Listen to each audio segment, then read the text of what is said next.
Hello students, how are you? Let me tell you one thing that preposition is such a topic that troubles most of the students much. ये एक ऐसा topic है grammar का जिसमें अधिकांश विद्यार्थियों को परेशानी होती है। कौन सा प्रीपोजिशन सिलेक्ट करें, इस ब्लैंक स्पेस में कौन सा प्रीपोजिशन होगा आदि। So I will try my level best to make all the doubts clear. मैं सारे डाउट्स को क्लियर करने की कोशिश करूंगा and you just keep watching my videos. So I had given you my class on preposition of time in my last video. The topic was on, at, in, by, within, until और till.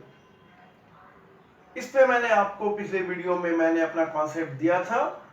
Today we are going to consider over the another set of preposition of time. So let us C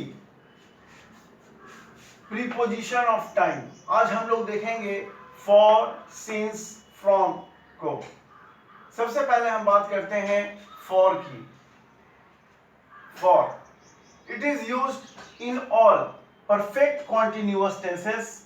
It stands before noun, pronoun denoting period of time.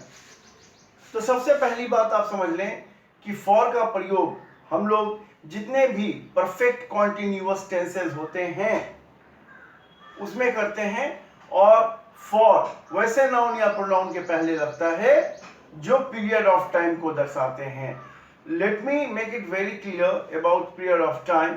Period of time से मेरा तात्पर्य ये होता है कि एक ऐसा समय जो पर्टिकुलर नहीं है, एक पर्टिकुलर समय होता है. जैसे मैंने कहा लास्ट मंडे, तो मैंने मंडे का नाम ले लिया, ये पर्टिकुलर डे है जो टाइम को बतलाता है. लेकिन पीरियड ऑफ टाइम में we cannot find out any particular day, date, time and so on. Period of time में हम किसी एक खास दिन, तारीख, महीने का नाम वगैरह नहीं देख सकते हैं, नहीं पाते हैं. So period of time denotes a lump sum time. जैसे 2 महीने, 4 महीने, 6 घंटा, 7 घंटा. यहाँ आपने देखा मैंने किसी भी पर्टिकुलर टाइम का अथवा दिन का नाम नहीं लिया. So let us see some examples. He has been reading for 2 hours. वह 2 घंटों से पढ़ता आ रहा है. यहां मैंने हैज बीन का प्रयोग किया तो यह प्रेजेंट परफेक्ट कॉन्टिन्यूअस टेंस का सेंटेंस बन गया. In the second example, I had been doing my work for 3 days. मैं 3 दिनों से अपने काम को करते आ रहा था. Had been लग जाने से ये past perfect continuous tense में चला गया. Now next the third example. They will have been waiting for train for 2 hours. वे लोग 2 घंटों तक ट्रेन की प्रतीक्षा करते रहेंगे. ये फ्यूचर परफेक्ट कॉन्टिन्यूअस टेंस है, जैसा कि मैंने विल हैव बीन का प्रयोग किया है.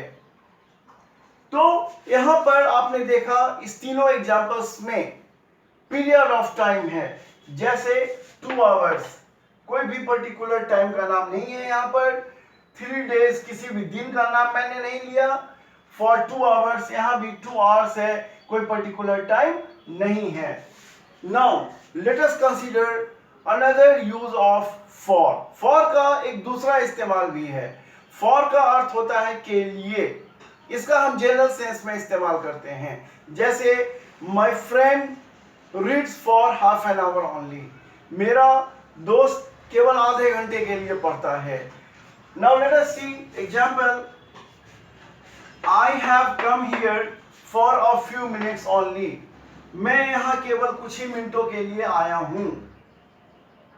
तो यहां पे आपने फॉर के 2 इस्तेमाल को देखा. एक पीरियड ऑफ टाइम में लगता है तथा एक फॉर का मतलब होता है के लिए. आइए अब हम लोग सिंस के बारे में बात करें, since it stands before a word denoting point of time, it means particular time, it is used in perfect ये present and past perfect continuous tenses only.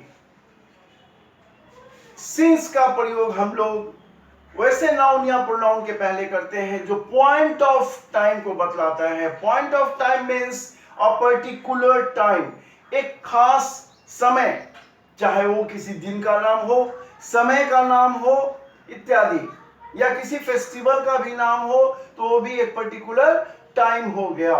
और सिंस का प्रयोग हम लोग केवल और केवल ये प्रेजेंट और पास्ट परफेक्ट कॉन्टिन्यूअस टेंसेस में ही करते हैं। Minded examples, he has been waiting for me since 5 AM, वह मेरी प्रतीक्षा 5 बजे से करते आ रहा है। ये प्रेजेंट परफेक्ट कॉन्टिन्यूअस टेंस है क्योंकि हैज बीन मैंने लगाया और यहां 5 AM मैंने पर्टिकुलर समय का नाम लिखा। यहां पर Raj had been drawing a picture since last Sunday, यहां had been है तो ये पास्ट परफेक्ट कॉन्टिन्यूअस टेंस में चला गया, तथा लास्ट संडे मैंने एक खास दिन का नाम लिया, that's why I have placed since here. तो राज पिछले रविवार से एक ड्राइंग बनाते आ रहा है, एक पिक्चर बनाते आ रहा है। पिछले रविवार से, रविवार ये एक खास दिन का नाम है, that's why we have placed here since. Now let us see about from. चलिए हम लोग अब फ्रॉम के बारे में जानें। आइए अब हम लोग पॉइंट ऑफ टाइम में फ्रॉम की चर्चा करें। Let us see some facts about from. From, it is used before a noun or pronoun denoting point of time. You must keep it in mind. It is used in future perfect continuous tense.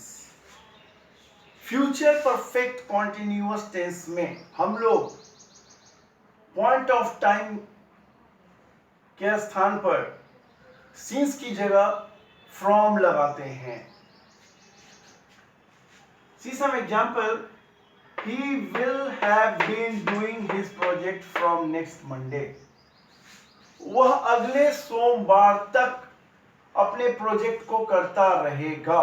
तो आपने देखा यहां पर हम लोगों ने point of time के पहले फ्रॉम का प्रयोग किया, सिंस का नहीं। We use from before a noun और pronoun denoting point of time in future perfect continuous tense. Second example, you will have been working here from 10 PM. आप यहां 10 बजे तक काम करते रहोगे। It's a point of time. Now from के भी एक से ज्यादा इस्तेमाल हैं। फ्रॉम का एक अर्थ होता है से का मतलब होता है as a preposition of time, it denotes starting time, शुरुआत का समय। और जब हम फ्रॉम के साथ टू का प्रयोग करेंगे तो ये स्टार्टिंग और एंडिंग दोनों समय को बतलाता है किसी काम के। So let us see from. From का हिंदी मीनिंग होता है से, it denotes a starting time. Example, I will attend my classes from Monday. मैं सोमवार से अपने क्लास अटेंड करूंगा। सोमवार से क्लास अटेंड करूंगा मतलब मैं क्लास अटेंड करने का काम करूंगा सोमवार से। नेक्स्ट, फ्रॉम एंड टू की बात करें तो it denotes a time period, जो स्टार्टिंग और एंडिंग दोनों टाइम को बतलाता है। फ्रॉम और टू का हिंदी मीनिंग होता है से तक। Let us see some examples. I studied science from 1 PM to 3 PM. मैंने विज्ञान पढ़ा 1 बजे से लेकर 3 बजे तक। मतलब स्टार्टिंग पॉइंट क्या हुआ 1 बजे और एंडिंग पॉइंट 3 बजे तक मैंने पढ़ाई करी विज्ञान की। Next example, you continued playing from 2 PM to 6 PM। आपने खेलना जारी रखा 2 बजे से 6 बजे तक। So here you noticed for, since, from का इस्तेमाल आपने देखा। Now let us see some more prepositions of time. Now let us see another set of preposition of time, that is after, before and during। सबसे पहले हम लोग देखते हैं after। It denotes a following event period of time from a point। after से तात्पर्य होता है किसी घटना के बाद। आइए देखते हैं, I felt happy after the interview। तो इंटरव्यू के बाद मैंने खुशी महसूस करी, क्योंकि मेरा इंटरव्यू अच्छा गया होगा तो मैंने खुशी महसूस करी इंटरव्यू के बाद, घटना के बाद। He wants to rest after his study। वो अपने अध्ययन के बाद आराम करना चाहता है, पढ़ाई के बाद आराम करना चाहता है। ठीक उसी प्रकार बिफोर, आफ्टर का जस्ट अपोजिट होता है बिफोर। तो आइए देखते हैं बिफोर के विषय में। It denotes a prior event period of time from a point. ये किसी घटना से पहले के समय कोई इवेंट को बतलाता है। आइए देखते हैं, I was nervous before the interview. मैं इंटरव्यू से पहले नर्वस था। इंटरव्यू एक ऐसी चीज थी जिससे डर लग रहा था और मैं नर्वस था इंटरव्यू से पहले। तो बिफोर का मतलब होता है से पहले। He wants to leave before lunch। वो लंच से पहले छोड़ना चाहता है किसी काम को या वहां से जाना चाहता है लंच से पहले। अब आइए देखते हैं during. It denotes duration of any event और एक्शन। ड्यूरेशन का मतलब होता है अवधि, अवधि। So let us see, he never talks during lunch और डिनर। वो लंच और डिनर के समय कभी बात नहीं करता है। वो जितनी देर तक लंच और डिनर करता है, कहने का तात्पर्य यह है कि जितना वक्त उसे लंच और डिनर करने में लगता है उस अवधि में वो बात नहीं करता है बिल्कुल। Second, they remain silent during their work. वे लोग अपने काम के दौरान शांत रहते हैं, मतलब जब तक वे लोग काम करते हैं वे लोग शांत रहते हैं। तो यहां पर आपने कुछ प्रीपोजिशंस ऑफ टाइम को देखा। So watch my video, try to learn the concept given by me and practice sentences with preposition of time।